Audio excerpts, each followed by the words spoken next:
infrastructure. Yeah, In effect. that's the only thing I can see out of that. Other than that, they're just using it for propaganda so that they can. Yeah, but what you can do is like sheep. You make a sheep program, something that you can tap into that, broadcast through, and see what pops up or however. Okay, and like companies that respond, like if they putting words in like what they're looking for. Well, Again, the data, capturing data. There's a lot more easier ways, practical ways of doing this. We are talking about actual physical, potentially the physical cutting of infrastructure. yeah. Dismantling. No, like that whole thing that you're talking about, Robert. It's like freaking. I mean, they can do that at any point in the juncture. Okay, it's not very hard, and I'm pretty sure that they've already done that at some point in the past when it comes to underwater freaking lines. Okay, like at some point or another, they've tapped into the information that's going on there. It doesn't. Yeah, but again, there's a lot easier ways of doing that. That's my whole point. That's actually I stand by that too because and less expensive ways of doing that. Well, they're trying to push this whole idea of like hackers. When a hacker used to go and have to tap into a resource at the building and then freaking be able to hack into a system. That's like old ways of thinking. You know what I mean? Like they don't have to do that shit anymore. Well, there is the argument of the Chinese embassy, the potential of a Chinese embassy being placed over cables that go directly from GHCQ. You heard about that, Roger? About 1980s. The whole place was when it was under construction.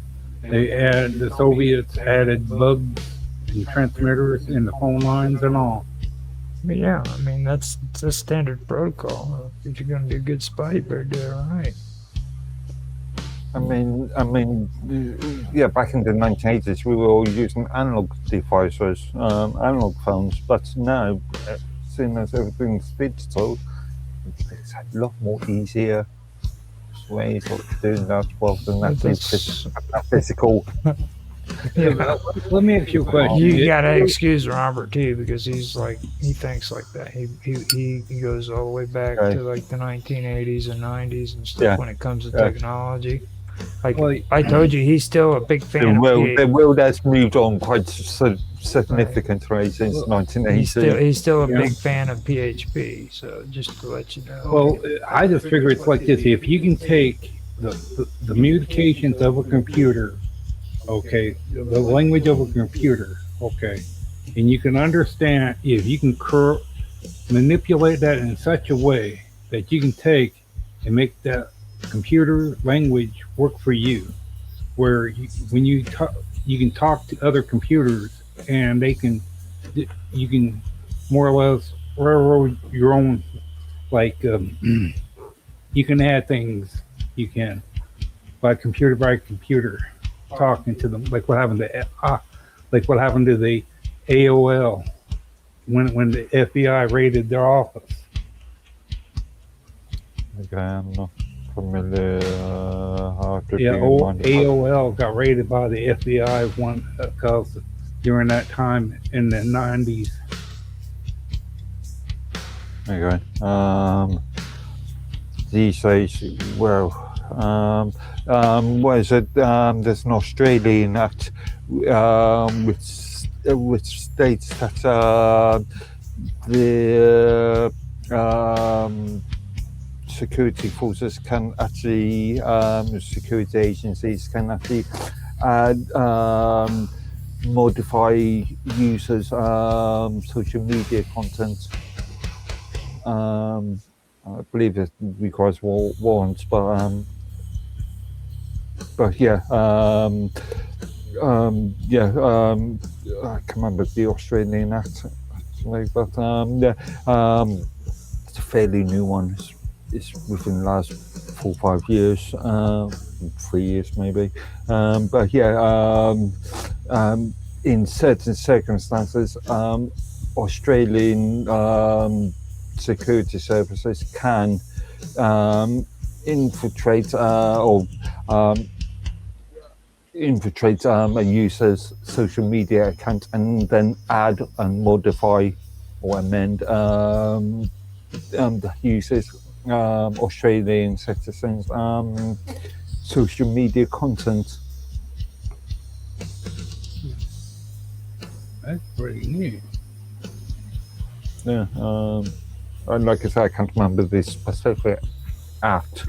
Now, I know it could have been within the last Australian this is safety. where I have to point out to Robert so that he knows. Like we actually do facts on here, and I ran a fact check on you, and just to let you know, AOL has never been rated by the FBI. Oh, Okay, no, okay. they got in trouble. No, They did. whatever, dude. It was on the internet at one time about that. You've been reading some facts. You need, you gotta I stay would on have to Facebook, dude. review that. Stay on Facebook. We've got a specific date in mind. Yeah.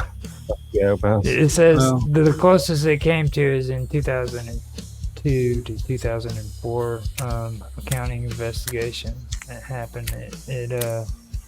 Following its merger with Time Warner, AOL was the target of a joint criminal investigation by the Department of Justice and the Security and Exchange Commission. The probe centered on unconventional accounting practices used to inflate advertising revenue. Well, that's all I knew is that when they came in and they took all them files and stuff. That's what I heard. Now, Okay. Prism Surveillance in 2007 was one of them, where AOL was one of the 9 major tech companies that provided user data, like emails, chats, and files, to the NSA. They weren't rated though, so so yeah, just use pending investigation. Pending. I've got an entire actually on mine. I've got an entire post on the history of AOL. I'm just trying to remember when they. So they became a part of Time Warner from 2001 to 2003. They ceased to exist in 2009. now John Bolton, he had an investigation last year. That's where you could have probably mistaken it. The FBI did a search warrant for him at his office and home, and that was something that probably you might have heard, Robert. Yeah. It was the unauthorized sharing of classified records. They said there was a foreign hack on his personal AOL email account. So, which I don't understand why anybody would have an AOL email account still after all these years. It's you don't have an AOL account, do you, Mark? Like I said, AOL died a death officially in 2009. I'd be surprised if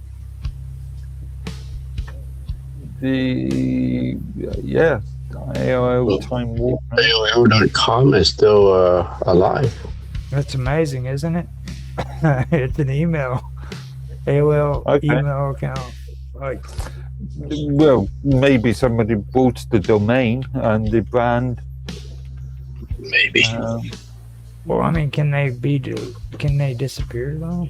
Like, they got these email addresses and stuff. Can they really be just like gone? Well, when you say AOL, are we exactly talking about American Online? Yeah. Yeah. Or okay. That's Um, interesting. and when you say an email account, are we talking about AOL.com? Or are we talking about somebody that just put a weird domain like AOL.me? Now that we're starting to talk about No, AOL.com. Okay. The news article about John Bolton is from AOL.com. Oh, aren't they? Isn't that part of Yahoo now? yeah, I'm Yeah, pretty maybe. sure. It Maybe. might It be. is. Maybe Yahoo bought it. Yeah. Remember? This is Yeah, AOL.co.uk. They are. since we're moving into the computer discussion, I think this is probably the best time to end Untethered and go into headlines after midnight. And we can start talking about the computer stuff because you guys wanted to do the stuff about AI, and there's another one that you wanted to talk about, Mark. Yeah. So I'm gonna do research on Leave here, AOL. guys. New research. what I'm gonna do is I'm gonna stop the recording and then we can go in directly into it without anything, just to get it done. Okay, Sound give good? me 2 seconds to get some water. Okay, so I'm gonna go ahead and end this, and if you guys enjoyed, please like, subscribe, share, make comments. We will be back again with another episode next week. Hope you enjoyed, and thank you for watching.